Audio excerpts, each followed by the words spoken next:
دوستوں گرمیوں کی تپتی دوپہر تھی۔ دفتر سے طاہر چھٹی لیے ہوئے تھے کیونکہ گھر کے کچھ کام تھے بہت ضروری جو نمٹانے تھے۔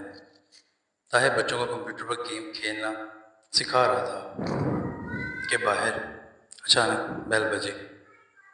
کافی دیر کے بعد دوسری بیل ہوئی تو طاہر نے جا کے دروازہ کھولا۔ سامنے ایک بڑی عمر والا شخص کھڑا تھا۔ اس نے سلام کیا۔ اس نے بہت ہی مہذب انداز میں سلام کیا۔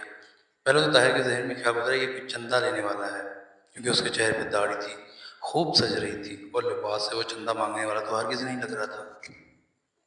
طاہر نے پوچھا، جی فرمائیے۔ اس نے کہا، آپ طاہر ہیں؟ طاہر نے ہاں میں سر ہلا دیا۔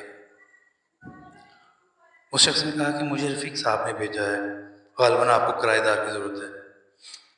طاہر کو خیال آیا، ہاں ہاں کیوں نہیں۔ اس کو یاد ہے کہ اس نے دفتر میں اپنے ساتھیوں کو بتایا تھا کہ گھر کا اوپر والا پورشن کرائے پر دینا ہے۔ اب کوئی نیک چھوٹی سی فیملی ان کی نظر میں ہو تو بتائے، کیونکہ دفتر کی تنخواہ سے خرچے پورے نہیں ہوتے۔ طاہر نے اس شخص سے کہا، مجھے افسوس ہوا کہ میں نے آپ کو اتنی دیر کڑی دھوپ میں باہر کھڑے رکھا۔ اس شخص نے کہا کہ مجھے 6 ماہ کے لیے مکان کرائے پر چاہیے، کیونکہ اپنا مکان وہ گرا کر دوبارہ تعمیر کروا رہا تھا۔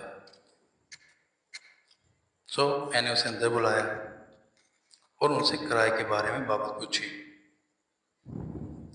طاہر نے کرایہ 6,000 کے لیے ڈیمانڈ کی، لیکن وہ شخص 4,000 پہ اڑا رہا۔ یوں ان کا فیصلہ 4,000 پہ ہو گیا۔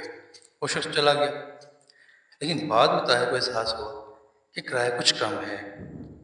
کہ اوپر والا حصہ چھوٹا ہے، کمرہ چھوٹا ہے، کچن ہے اور ایک باتھ روم ہے۔ پھر اس کو احساس ہوا کہ کرایہ تو کم ہے، اس کی بیوی کا بھی اب موڈ خراب ہوگا اور اس کا جھگڑا ہو جائے گا، اور وہی ہوا۔ بقول اس کے 4,000 تو صرف بچوں کی فیس ہے۔ بیگم نے کافی برا بھلا کہا۔ طاہر چپ چاپ سنتا رہا اور اپنی قسمت کو کوستا رہا۔ طاہر نے ایم ایس سی بہت اچھے نمبروں سے کی تھی، اور اس کے بعد اس کو فوراً جاب مل گئی۔ جاب کے بعد فوراً شادی، اور اس کے بعد سے اس کے 3 بچے بھی تھے، اور اس تنخواہ کے ساتھ گزارا کرنا مشکل ہوتا تھا۔ اس لیے طاہر نے اوپر والا حصہ رینٹ پہ دینے کی کوشش کی۔ خیر اگلے ہی دن وہ صاحب آئے۔ ان کے بیوی بچے اور گھر میں شفٹ ہو گئے۔ ان کی بیوی دیکھنے میں مکمل شرعی پردہ کیا ہوا تھا، باحیا تھی۔ وہ دونوں بچے بڑے ہی پیارے، مہذب، خوبصورت تھے، اور چھوٹے کو انہوں نے گود میں اٹھایا ہوا تھا۔ طاہر کچھ دنوں کے بعد دفتر سے واپس آیا تو بیگم نے کہا، میں نے بچوں کو کرایہ دار خاتون سے قرآن مجید پڑھنے کے لیے بھیج دیا۔ اچھا پڑھاتی ہیں، ان کے اپنے بچے اتنی خوبصورت تلاوت کرتے ہیں قرآن کی۔ طاہر نے بھی ہاں میں سر ہلا دیا۔ مزید کچھ دن گزرے تو طاہر کے ایک بیٹے نے تلاوت سنی، اس کا دل چاہا کہ وہ بھی قرآن پڑھے۔ طاہر کا بھی دل تھا کہ اس کا بچہ قرآن کی اچھی تجوید حاصل کرے، تعلیم حاصل کرے، اچھی تلاوت کرے۔ ایک دن ایسا ہوا، طاہر باہر جانے لگا تو اپنی بیوی سے پوچھا کہ پارلر جانا چاہو گی، کیونکہ اس کی بیگم 3 سے 4 مرتبہ مہینے میں پارلر ضرور جاتی تھی، اور اب تو مہینہ ہو گیا تھا جب سے کرایہ دار آئے تھے۔ اس کی بیگم بھی کبھی پارلر نہیں گئی۔ اس نے جواب میں کہا، پارلر فضول خرچی ہے، جتنی خوبصورتی چہرے پر 5 بار وضو کرنے، نماز و تلاوت سے آتی ہے، کسی چیز سے نہیں آتی۔ اگر زیادہ ضرورت ہو تو گھریلو استعمال کی چیزوں سے ہی چہرے پر نکھار رہتا ہے، طاہر کی بیگم نے کہا۔ طاہر بڑا حیران ہوا۔